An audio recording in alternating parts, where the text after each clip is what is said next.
So, ladies and gentlemen, dear friends, thank you very much for your participation here. This is the fourth day that we organize in Hellenic Mediterranean University in collaboration with the Athena European Alliance, the celebration of the Erasmus Days of 2023. And the last 3 days, we had a very fruitful discussion with the students, with the academics about the internationalization. And we have collected very nice ideas that I will share with you after I will summarize all the discussions in order, for new ideas, new collaborations, but also to take into your consideration what are the opinions of the different stakeholders. And in the first day, we have a very nice discussion about the collaboration with Africa. I will send and I will share with you all the videos in order to be available to you, but also through our website of the Erasmus 2023 days. You can check the YouTube links and you can follow the discussion. So for me, it's a great pleasure to have together with us very distinguished speakers and panelists about the European universities, which is like a vision, a challenge at the same time. But I think that it's the future of the higher education. So I will present the panelists one by one. Professor Dimitrios Karadimas, an ex-vice rector of the National and Kapodistrian University of Athens. He represents Civis. Dimitrios, thank you very much. We really appreciate your presentation here, and we know your vision, and you are one of the first pioneers and the reference point in Greece, together with other colleagues in Greece, about European universities. Thank you very much. Thank you for inviting me, Kostas. Thank you. Thank you.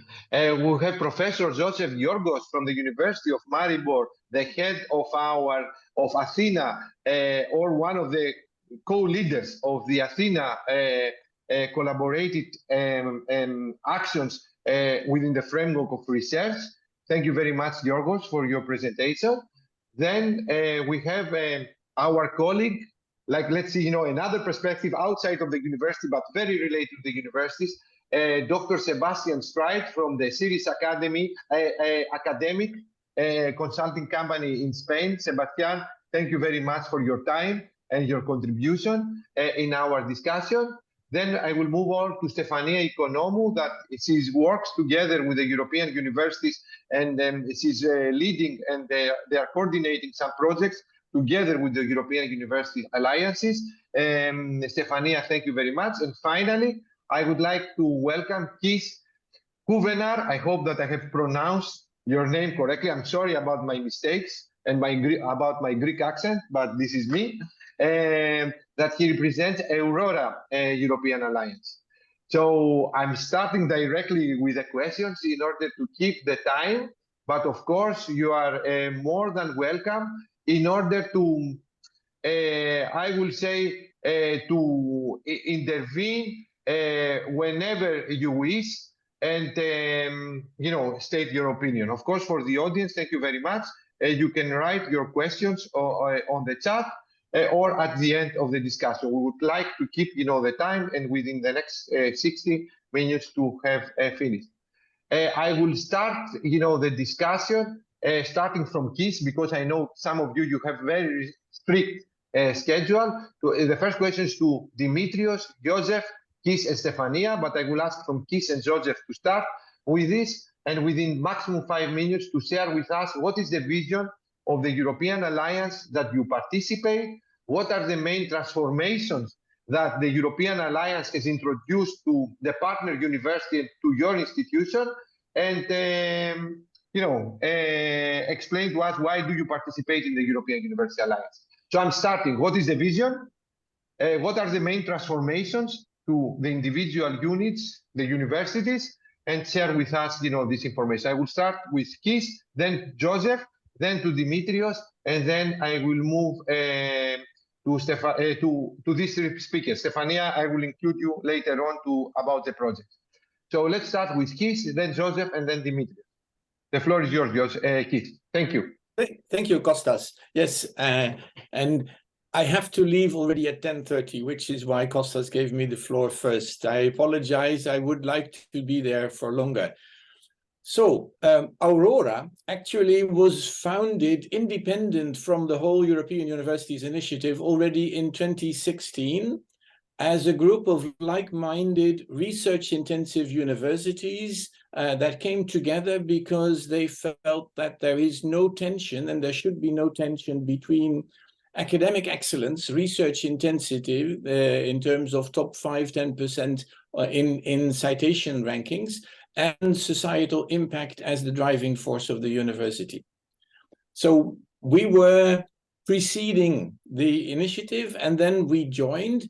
Our motto has been from the start, matching academic excellence with societal relevance. And for the 2020-23 first phase of the European University Program, we zoomed in a little bit on education, because the Commission had problems allowing us to walk on two legs, on the education and the research leg.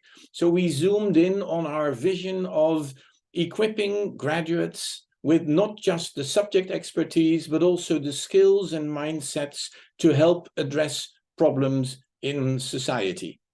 And this is what we've been trying to do within the first phase of the program.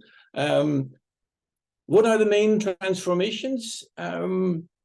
Honestly, this is very early to say.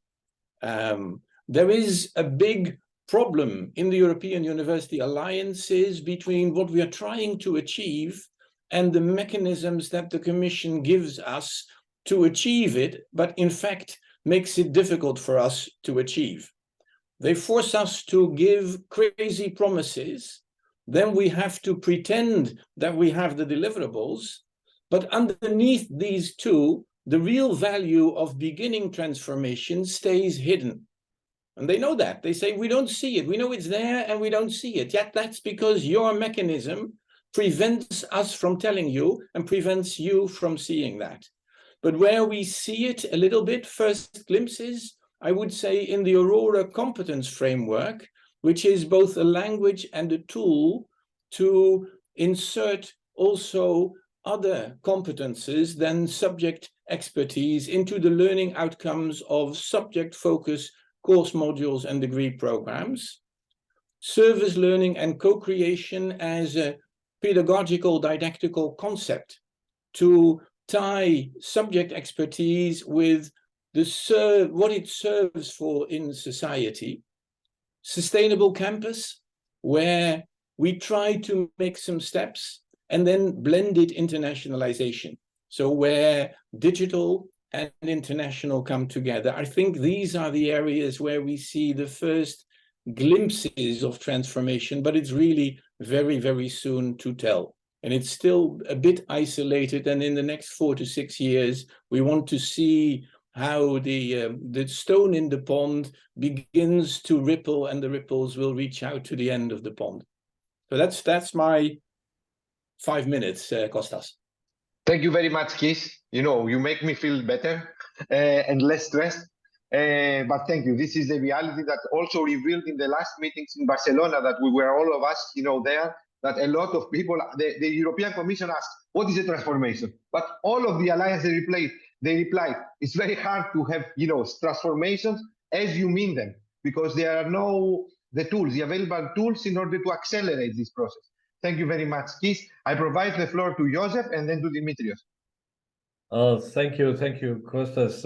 Thank you, Keith, for these points. Let me start, let's say, by the book. I tried to answer the question that was raised, but first of all, I need to say that we have 2 secretaries generals, the former and the present of Athena, and we have one leader of the working package, Tatiana Welzer, also here of research. So I'd like to invite them right now at the beginning to contribute if I am not detailed enough. So I mentioned that I would start by the book. So it means that I'm speaking about Athena. It's an acronym for Advanced Technology Higher Education Network Alliance. And of course, it's a European university. And it draws on combined strengths of alliance members. That's clear, like the other university. And what's the vision, the existing vision, to deliver high quality education with a positive impact on research, youth employability, and social advancement at the national, regional, and European levels. That's very nice. In reality, of course, we try to address all this, but let me clarify at the beginning that even the high quality education is stressed in this vision. All this is research based, and it is of course also innovation driven. This challenging part, Kostas, what we gained, what are the changes in on procedures at the member organizations. We can discuss it relatively widely, but I think that the main contribution is the cooperation and the learning from each other. I know that it sounds maybe quite predictable, but that's the real value, because we went from this visionary level down to the earth, down to cooperation in the field of research. We compared the programs, and of course we all this reflected to the local community and to the societal impacts. So that I am aware, of course, Keith, you mentioned this dilemma of European Union and the different difficult tasks that they gave to us in this context, of course. But I think that this first phase of European universities has a result, and there is kind of a prosperity. So I'm quite optimistic. But at the end, I would like to repeat that we would like to stress two integrative assets of Athena that were performed until now in the field of research, but it is related also to innovation and education. It's the shared resources directory. It's kind of a CRIS system, and the Athena research books. So because all these projects with so different partners, like we are, at least in Athena, and I believe that also in other European universities, they need some common delimit. I would say something that we could claim as something common. So it means that we could exchange our views and look at our capabilities and possibilities. So thank you. That would be for beginning. Thank you very much, Joseph. I will add also the research grant office that we are creating through the Athena, but in the future will be more mature in order to present. And now the floor to Professor Karadimas, Dimitrios. What about civis? Thank you. Thank you, Kostas. Let me start by thanking again you, your university, and your alliance for organizing this very informative, important, and certainly useful event. So let's go to the subject. Civis is a Latin word, which means citizen or fellow citizen. So it is clear from the very beginning, from the name of our alliance, that at the heart of our vision, there lies the development of strong links between our alliance and its member universities on the one side, and the local communities on the other. This is the first point. And the second is that civis has or aspires to have a strong, to create a strong orientation towards global challenges. And we are going to address some of them through high quality education and research. There are 5 hubs, as we call them, wider thematic areas, which aim at meeting 5 major global societal challenges. I will briefly mention them. 1, climate, environment, energy. 2nd, society, culture, heritage. 3rd, health. 4th, cities, territories, mobilities. And 5th, digital and technological transformation. So we're going to develop educational research programs primarily, not only, but primarily around these areas. Now, having said that, I need to mention what one expects included in the vision of European University. We envision civis as a space for innovative and high-quality teaching, research, and also cultural exchanges and citizen action across Europe and our institutions.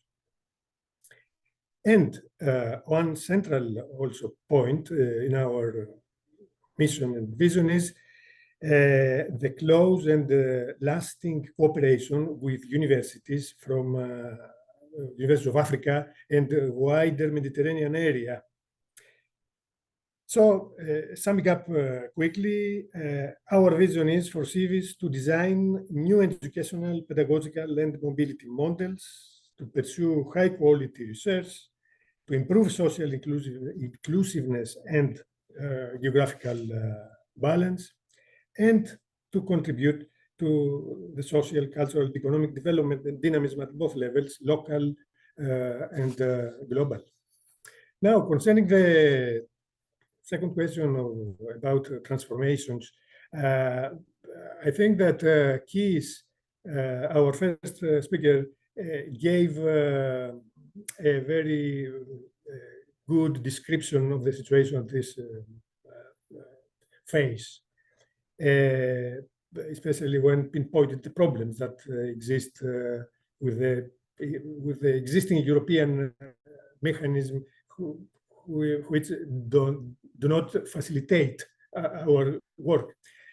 Anyway, in order to be concrete, I tried to find something, and although it's early to speak of transformations and big changes, I think that the reforming impulse that the institution of the European universities brings with it is already visible in some details, at least in our case.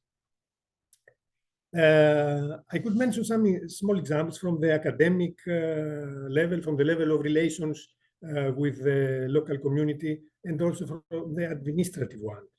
At the academic level, some things which we have done in our university. After a relevant decision of the Senate, the departments were given the right to include in their programs courses in a foreign language, mostly English. They could not do this earlier.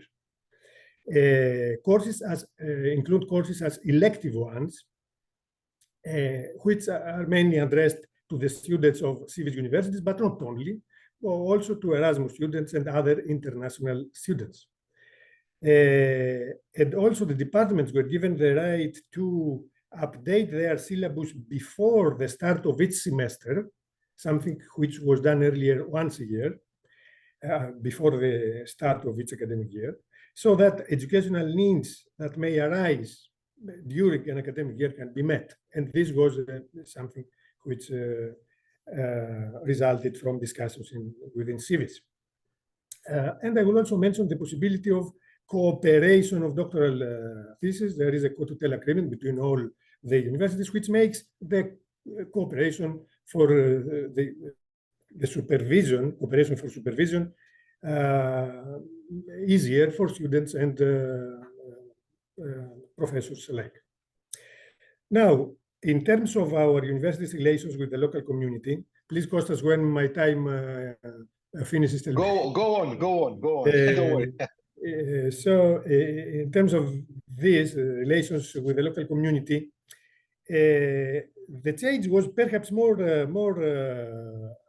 visible, more important. In our institution, there was no tradition of institutional cooperation with the local community and social partners. And this is what we try to develop in the context of civis through the open labs that had exactly this goal: for the university to collaborate with local stakeholders and social partners and identify problems of local society and seek for answers and solutions in common. Now, just an explanation. The fact that there was no tradition of institutional cooperation with the local community does not mean that there was no cooperation of professors, all of departments. Of course, there was cooperation with associations, organizations, etc. But what I mean is that this was not done in an organized way, and that various things were happening that the university did not know about and did not record. So this social orientation of cities gave us also the opportunity to record these activities and also increase in this way our self-awareness, so to say. There is another example from the administrative level, but okay, it's not need to. There is no need to insist on that. Thank you, Kostas. Thank you, Dimitrios, for keeping the time and very informative information that you provided to us. And now I will move to our colleague. I have some questions, but I will ask my questions later on. I will provide the floor to Sebastian for the next, let's say, 10 minutes maximum. Sebastian, you should discuss with us the following. What are the first lessons and challenges that they have been learned from the European Commission level about the first experiment? And then I will move on to you. What do you think is the future of the European universities initiatives? Sebastian, thank you very much.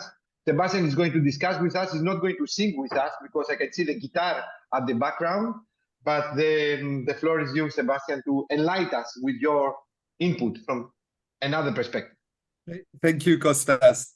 So I think that the three little presentations of the specific cases you're working on in European universities are ideal to start with the trying to answer this question around what are how are European universities developing and working together. And I think that the first one I'd like to highlight, the first point, is the deep question of why work together. And here I liked a lot Dimitrios's specific details of explaining how, for example, by being part of Civis, it was possible to start teaching in a foreign language, to open this possibility to departments, or how it was possible to develop cooperation with the local community, which had not been done previously by the university. And I think these are fundamental examples because they show what a European university can bring to each individual university. They're very important to ask because often, and I know Keith and Aurora have thought about this, but if you take the question of saying that research impact is not contradictory with societal impact, of course that can be done at an individual university level. You don't need to be part of a European university to tackle this question.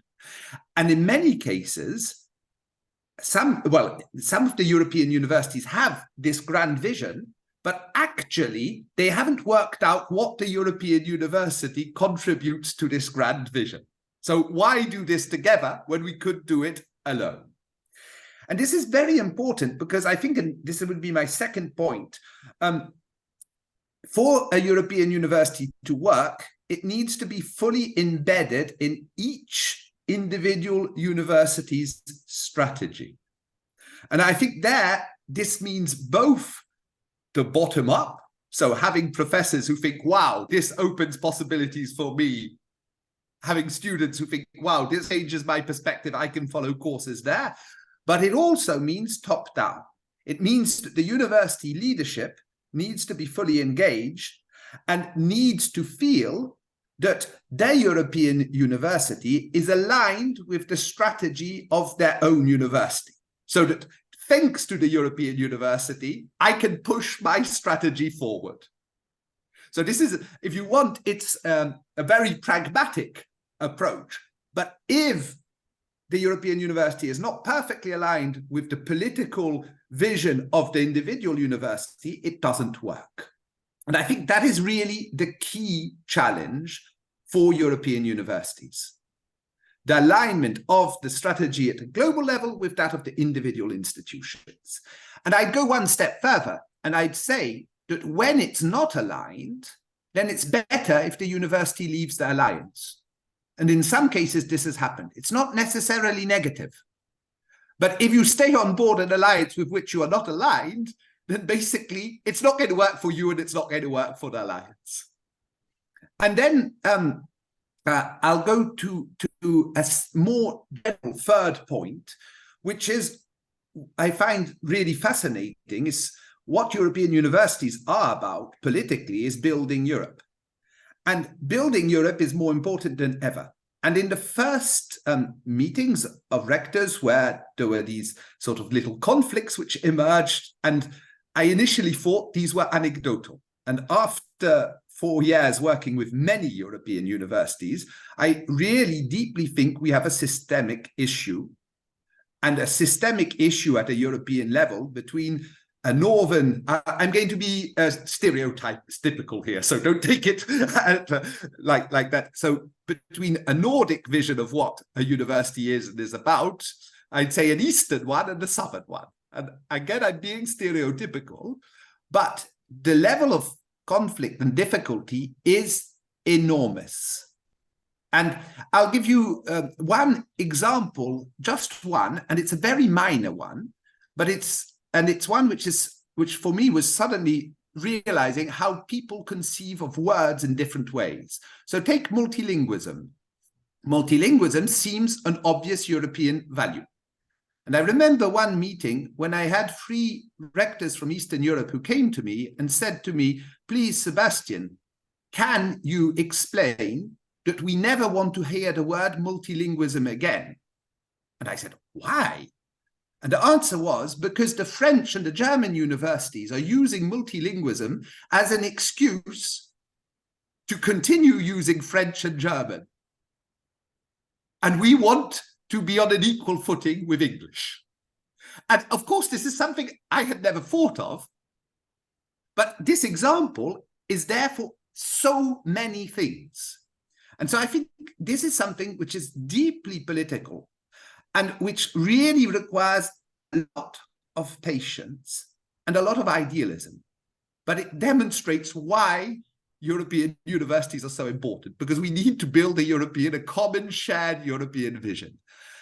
And that's where in European universities, I would say it's particularly important for universities from Southern and Eastern Europe to be able to speak up and bring their opinions. In some alliances where there is too much domination from Northern and Western universities, then there's a feeling that the vision of what a university is this one, and we're going to export it to the East and to the South. And obviously, in many cases, there are things which do work better. So Dutch universities, for example, are highly advanced, and we can learn a lot from them, and we should learn a lot from them. But learning from them is not imposing a vision of how a university works. And so that would be my third general message, in the sense of why I think European universities are very important, but also how difficult and how challenging it is to work together to try and build this common vision. Then maybe briefly, I can move to your second question, Kostas, which I think was, what is the future of the European university initiatives? And there the answer is that no one knows. The European Commission has no idea, the member states have no idea, and the universities have no idea. So the future is something you have to build. And why is this the case? Well, fundamentally, it's the case because the European University Initiative is not about European universities. It is about the transfer of sovereignty over higher education away from the member states. But no one can admit that. Certainly not the European Commission, which has no competence over higher education, and neither the member states. It's too early. This discussion will be on the table in 10 years' time. The European universities are laying the ground for a transfer of competence, but we can't say it and we can't admit it. And this makes it fascinating, but also very complex, because alliances are about a deep political change at a European level. But you could say that even if they all failed in practical terms, so long as this transformation happened, the process would have been a success. So it has this deep implication that each European university must define what success means. And in some cases, so if I take a few cases, for example, if you take the European University of Technology, they've defined success as a full merger. One president, one board, one budget, 9 campuses distributed across Europe. It is massively ambitious, but it makes sense for them because they are small, specialized universities that have a lot to gain by merging in terms of student offer, in terms of research potential, in terms of visibility. For others, something like this would make no sense at all. Oxford, for example, is not going to disappear tomorrow. It would be stupid. So they have no intention to integrate and no intention to change their strategies, and that is normal. That is the case for many of the most research-intensive alliances. Not all, but many of the research-intensive alliances. For the majority of the European universities, it is a great opportunity, but it's one that requires careful thought. And there is no one-size-fits-all suggestion here. There's no one good solution. There's really, I think, I would even say that that would be counterproductive. I think this is something which each alliance must define because each alliance is a unique case. And I'll stop here so as not to monopolize the discussion. Thank you very much, Sebastian. Very fruitful inputs, and thank you very much for sharing your opinion with the rest of us. And questions that will come during the Q&A session. I would say you are the second Wales here, because we have Gareth Owens, that he comes from Wales as well. Now I remember that you are coming from Wales, so I can see another compatriot of yours, within the audience. Now I would like to move to Joseph. I'm jumping the questions because some people, you have some obligations. So I would like Joseph and Dimitrios then to share with us about what are the plans, how to sustain in time the operation of the alliance that you participate beyond this funding period. Because for me, and this is a question that I will make to Sebastian later on, how European Commission invests such a big amount of money, such a big effort, of course, from very few universities, because 90% of the universities don't participate, in something that is not clear, like what's going to be the future, or is a little bit, more like an experiment for the moment. So Joseph and Dimitrios, the question is like, what are the sustainability plans of the alliance that you participate beyond this supporting funding period? The first is Yorgos, and then Dimitrios. Thank you. Thank you, Kostas, but you forgot Stefania. No, I have not forgotten. I know. No, I have not forgotten anyone. I'm just, handling my time differently now after some requests. Yes. So I'm not going to go into discussion about what we heard.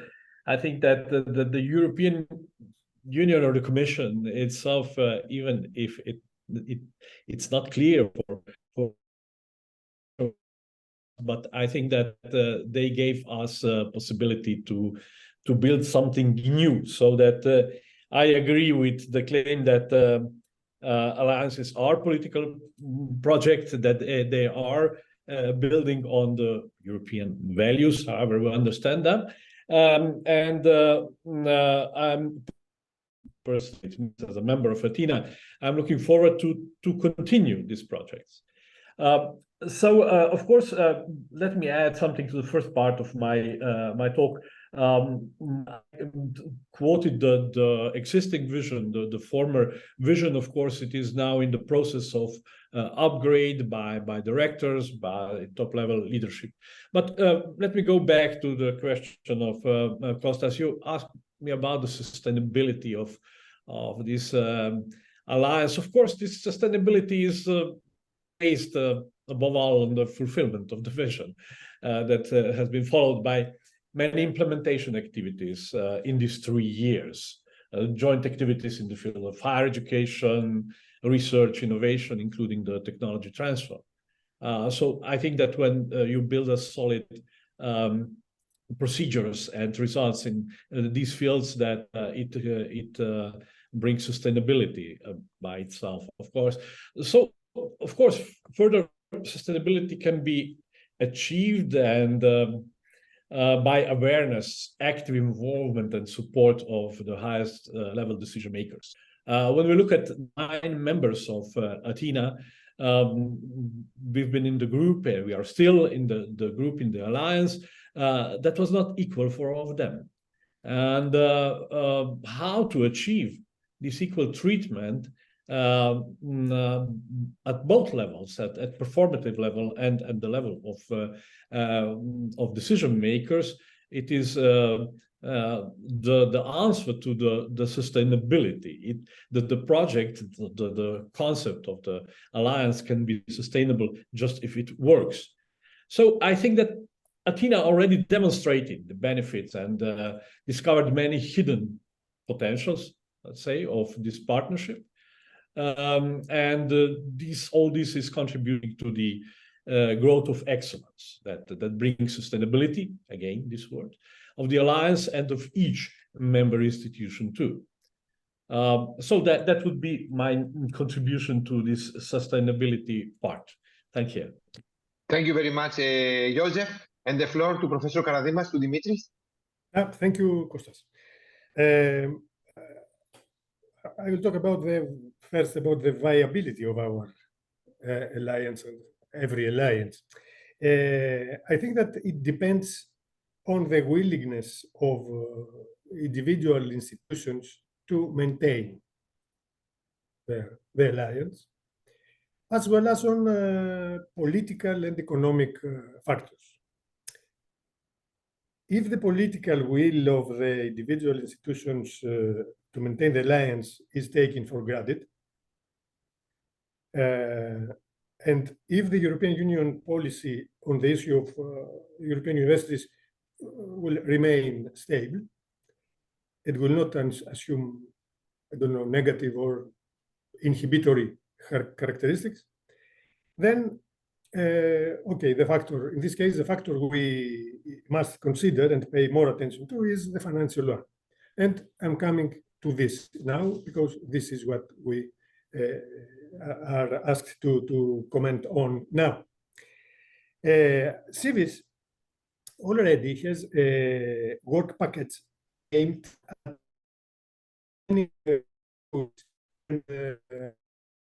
the possibility of finding funding outside the known European funding tools.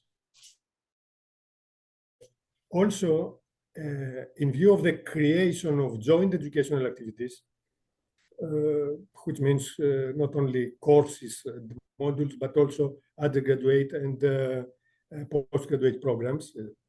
So in view of all this, the discussion has begun on the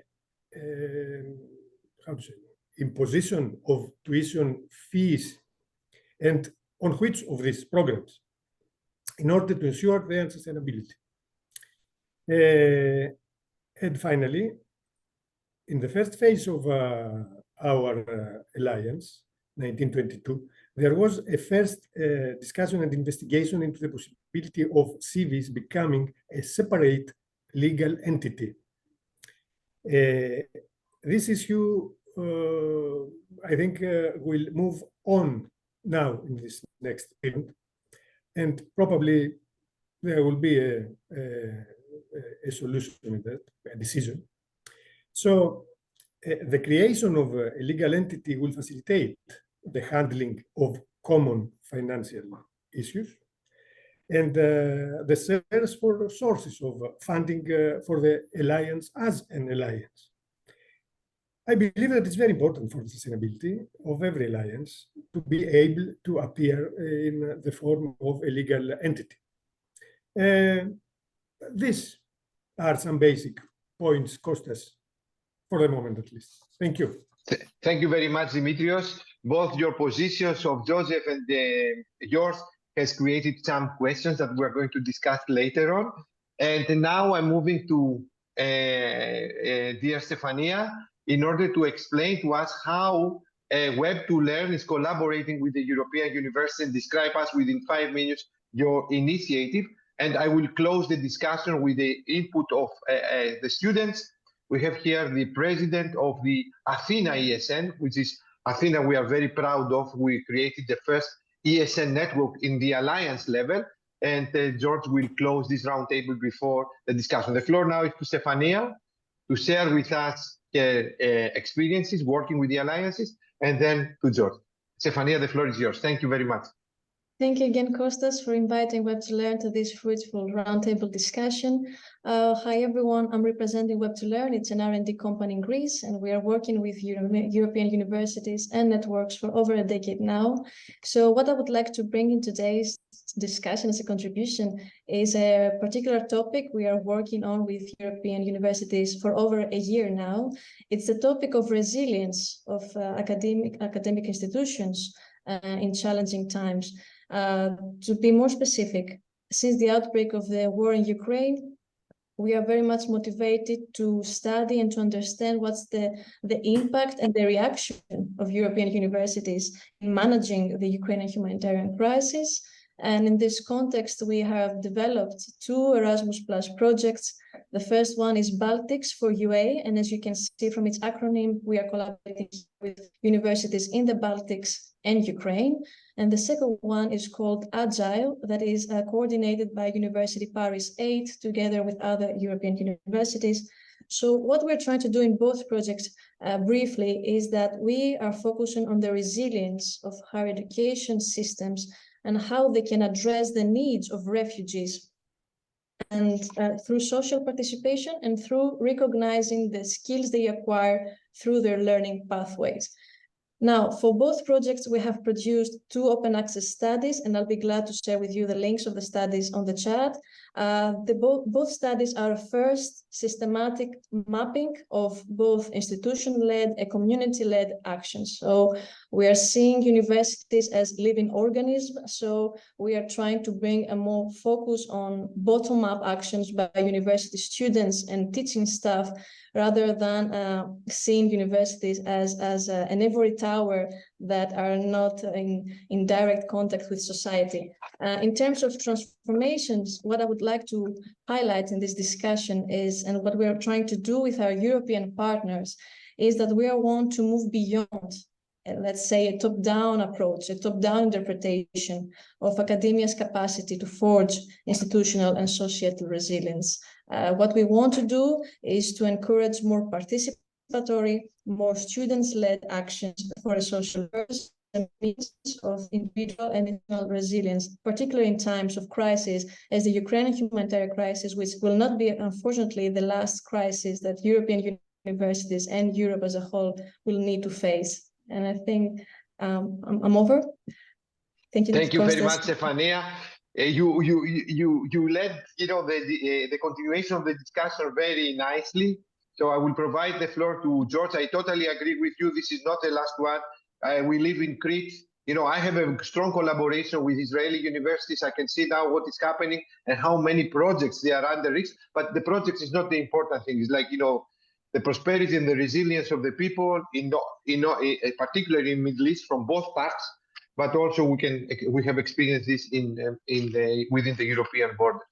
I will provide now the floor to our students, George Psaltakis, who is also a national representative of Greece in European Commission, and we are very happy as a university that this is the first one that we have assigned as a student representative. And I would like to ask you, George, what are the expectations from the student perspective from the European University Alliances? And what are your suggestions to the leaderships of these European alliances for the inclusion of students? Thank you, George. Yes, thank you very much for inviting me in this roundtable. I think, in my opinion, the primary beneficiary of the European Universities Initiative ought to be, and in some instances already is, the students from each university. As mentioned already by the European Commission, students from each alliance should be in the driving seat of the alliance. What that means? That means that students should be in the governance, in the work packets, and be able to help take the decisions needed for its alliance. So in order to promote a more student-centered approach for the alliance, the students need to help in making all the important decisions for the alliance. I think that's one of the main crucial points that some alliances are already doing, and I think it's very important. Recognizing the different student groups that you might have in an alliance and different motivations is crucial, and you have to identify and collaborate those which are initially motivated. This doesn't have to be the case with all the students at the beginning. You just have to find some students that will continue and will help you and will try to make the European University Initiative work from a student perspective. This will ensure the program's success from the students' perspective. And ESN Athena is also one of those initiatives where we created a federation of 8 ESN sections of all the ESN sections that were participating in the European University, which will in turn increase the mobilities of the universities within the alliance and the students, and it will have a better community for them to come when they visit. They will be more easy and prone to make the decision of going on mobility, and it will be more easy to get involved with the alliance.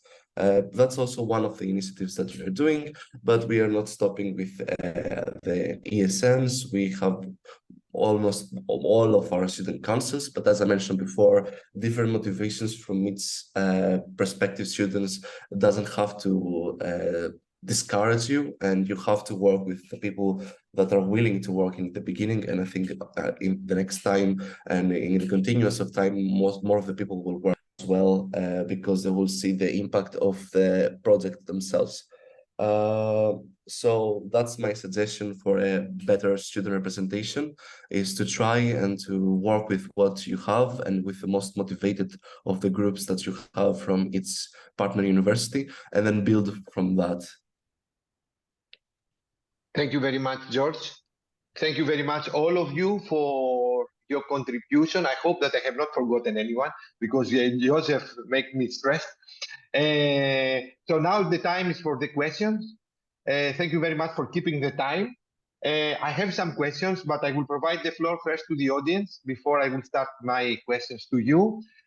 So please raise your virtual hand if you have any question. I prefer to directly ask the question to our panelists. They told me to count up to 10. Okay, earlier. The floor is to Nuno Escudeiro, who is the coordinator and now the current General Secretary of the Athena Alliance. Nuno, the floor is yours. Oh, thank you very much, Costa. Thank you very much, first of all, for organizing this session, this series of 4 roundtables that is running since Monday. We have another one tomorrow. We have another one tomorrow. So all right, good. Good, and thank you very much also for our distinguished panelists to join us. I have a question, well, for the panelists and in general, if someone wants to add, because many of the initiatives from the alliances are very much linked to an holistic vision of higher education in Europe that is not biased or constrained by the different national regulations that you have in this level, which is a very hot topic and a very tough decision or topic also for the national governments.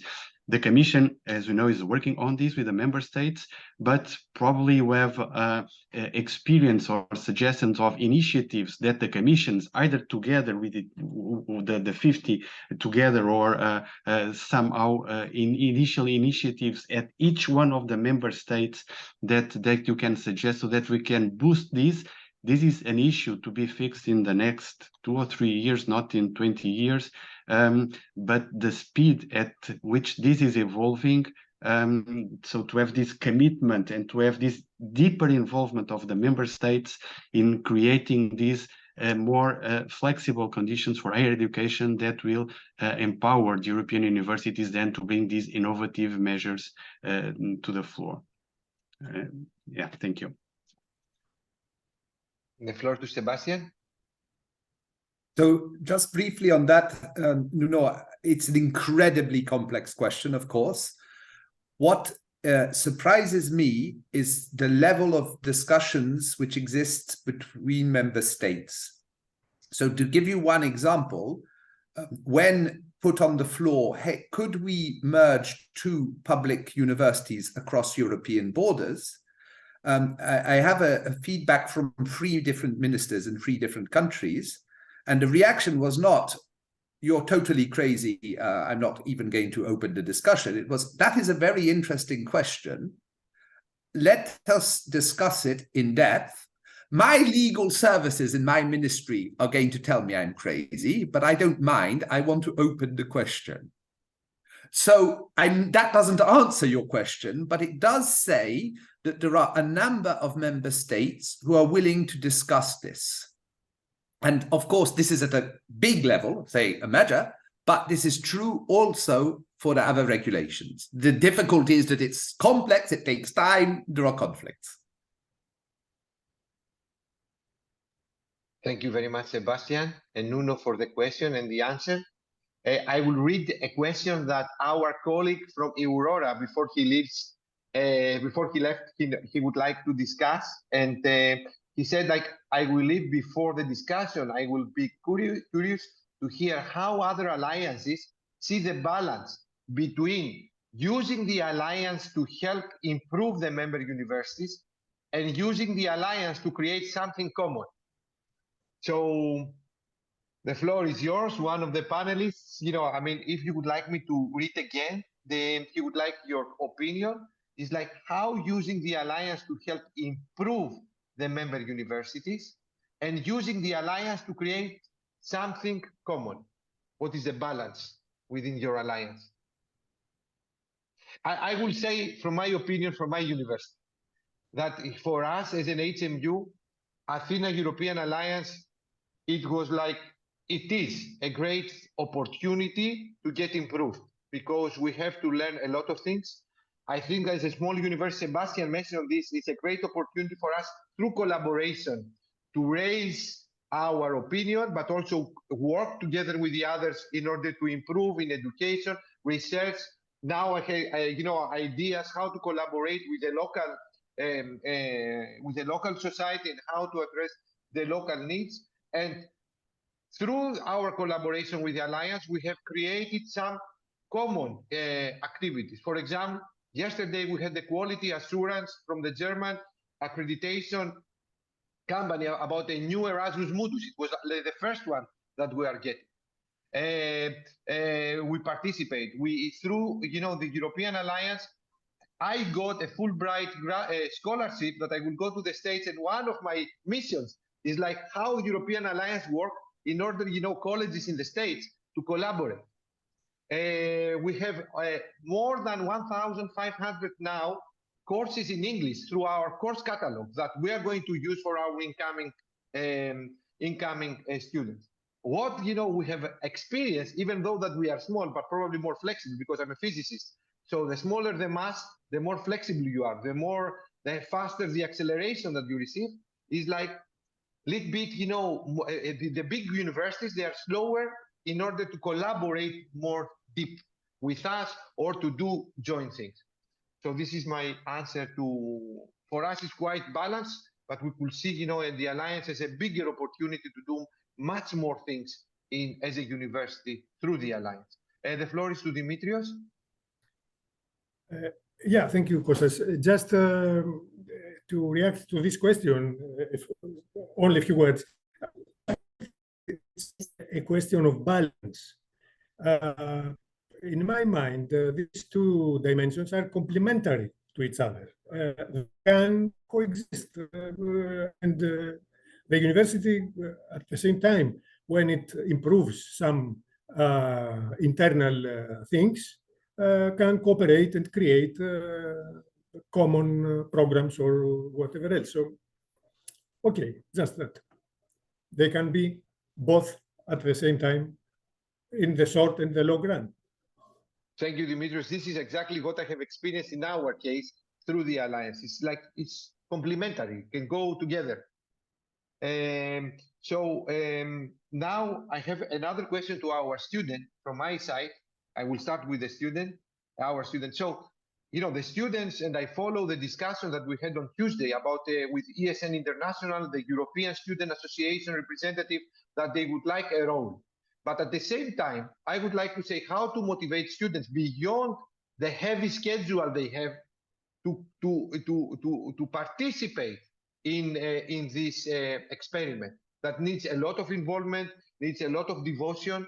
So how to motivate students to get engaged? Because students, they would like to get engaged, but how to motivate them? George, the floor is yours.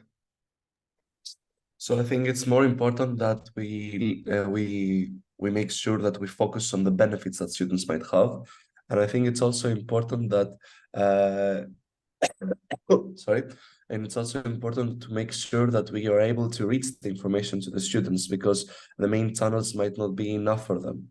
So, for example, just by sending an email or just by uploading something in the social medias of the Alliance or something like that, this might not reach the students effectively, or this might not be able for the students to understand or comprehend what exactly it is or how it benefits them. So I think it's important that we create that alliances create a network of professors that let the students know during classrooms, for example, like in the beginning of the courses, like, hey, Athena European University, for example, has this opportunity. This will be very great. It doesn't require that much effort from you, and you will be able to do this. It will be good, in order to make sure to give them some context on what this is and how they will be able to help them.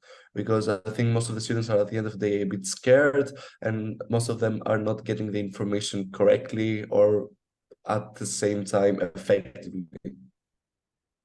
Thank you very much, George. And I have another question that I have to Dimitrios. You mentioned about legal entity. This is like the next big step, I would say, and I totally agree. But what kind of, Sebastian, you would like to comment for the student or about legal entity? Legal entity, I'll let Dimitrios comment. Yes, of course, yes. Dimitrios, what kind of tools do you existing tools? Because in the Athena, we are checking the existing tools, but they don't fit for the university. So you should somehow experiment with them, or make a proposal of something hybrid of the existing ones. What is the case in Civis? Thank you.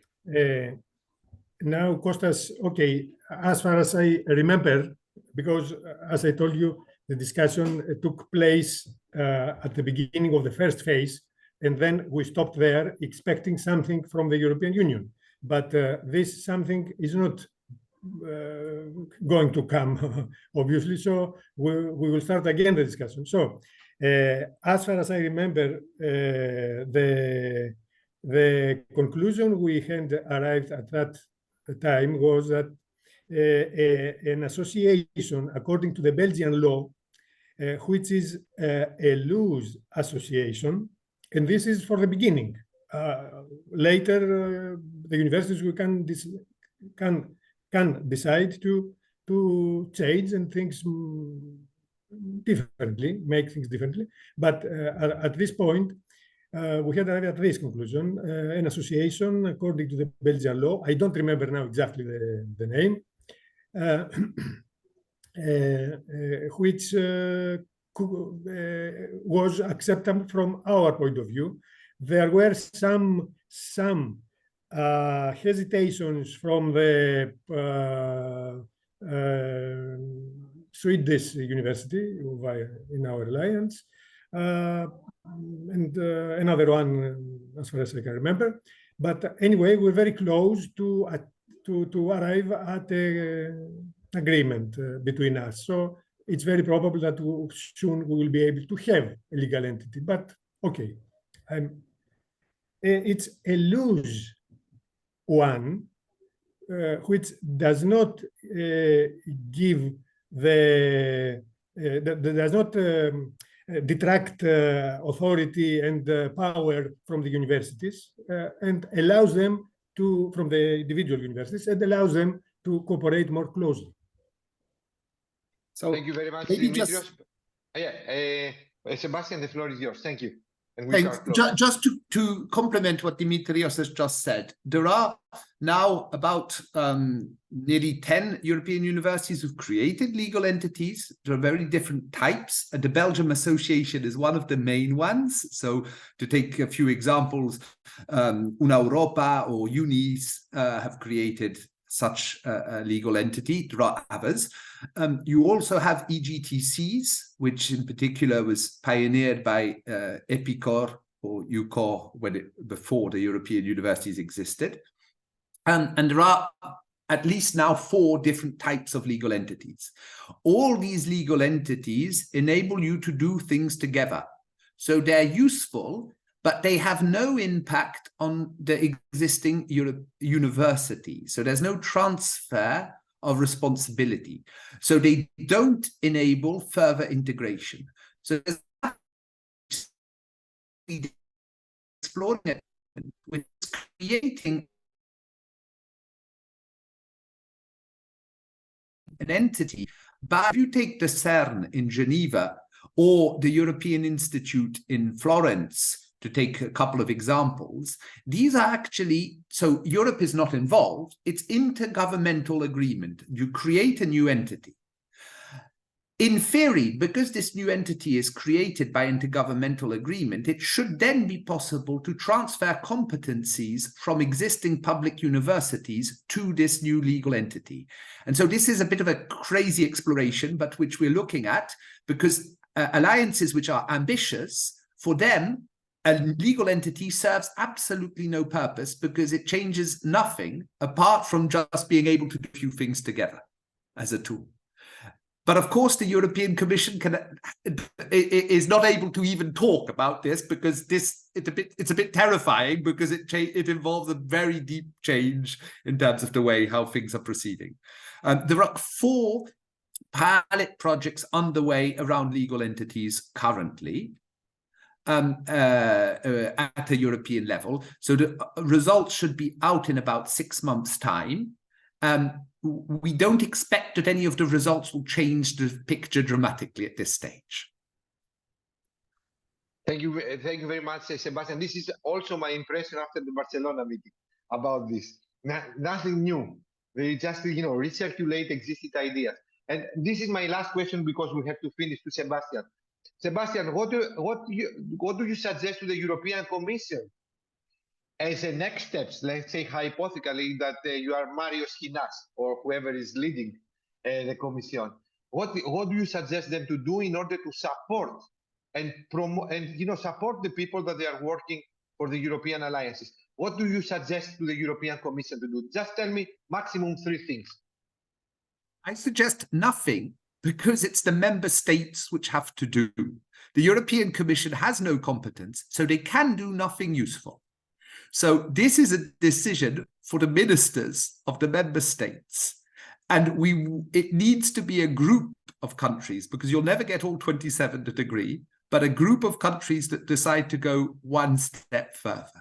And so I think that it's at this level that the next steps of transformation will happen. Once they go further, then it can go back to the European Commission. And it's a bit like Bologna. The European Commission formally played no role in the Bologna process. It was led by the national states. So that would be my message. It's really at the national level that we must push the ministries to promote change and transformation. Thank you very much. This is a very nice message for the next National Rectorate meeting that we will have in Greece, in order to push them, to support really if they believe on this, let's say, vision. So thank you very much, all of you, for this fruitful discussion that we have. I will make a summary of all these roundtables that we have in order to share with you with the conclusions, the discussions that we had. Ευχαριστώ πολύ in Greek, because we would like to be multilingual. Ευχαριστούμε, Κώστα. Ευχαριστούμε. Thank you. And I hope that you will join us tomorrow. We have a roundtable about the impact of artificial intelligence into the higher education. So until tomorrow or until next time, thank you. Bye. Bye. We are very appreciative. Bye. Bye. Bye. Thank you.